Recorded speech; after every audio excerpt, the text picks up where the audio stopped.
Hola, soy Inés Llano, residente de Otorrino. Y nada, yo escogí esta especialidad porque la verdad es que se puede hacer de todo. Es muy quirúrgica, eso sí, lo que tiene mucha variedad. Es decir, puedes hacer tanto microcirugía como cirugía reconstructiva grande, como si quieres, por ejemplo, no tocar ningún paciente en mesa de operaciones, pues por ejemplo la autoneuro es una buena salida clínica. Tiene casi 50% consultas y cirugía. Y luego aparte tenemos el pase de planta, ¿de acuerdo? La planta que tenemos y las interconsultas y las urgencias de todo el hospital. Aquí lo bueno que tenemos es que es un servicio muy joven, con muchas ganas de hacer cosas y actualmente el tema de la investigación está en alza. A partir de ahora empezaremos a hacer guardias solo de otorrino, cualquier cosa que entre por la puerta de otorrino lo veremos nosotros y se libran todas y cada una de ellas.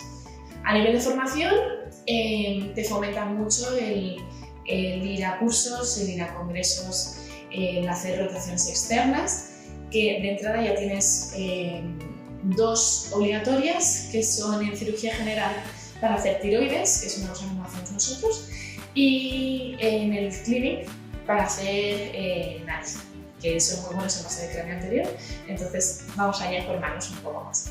Lo bueno de Tarragona, no sé de dónde me estáis viendo, pero tiene una playa preciosa, tenemos un clima muy amable, entonces el hospital es un ambiente familiar que todo el mundo se conoce entre ellos y es muy fácil manejarte, incluso con la relación con otros servicios, pero sobre todo en mi servicio en particular hacemos alta complejidad, es decir, de entrada no te esperarías que en Tarragona, por ejemplo, hacemos cirugías que las hacemos nosotros, como neuroinomas del acústico, fosas medias junto a neurocirugía, cirugía de hipófisis con neurocirugía en conjunto, o si no, grandes cirugías reconstructivas con cajos microvascularizados, que es una cosa que no se suele hacer.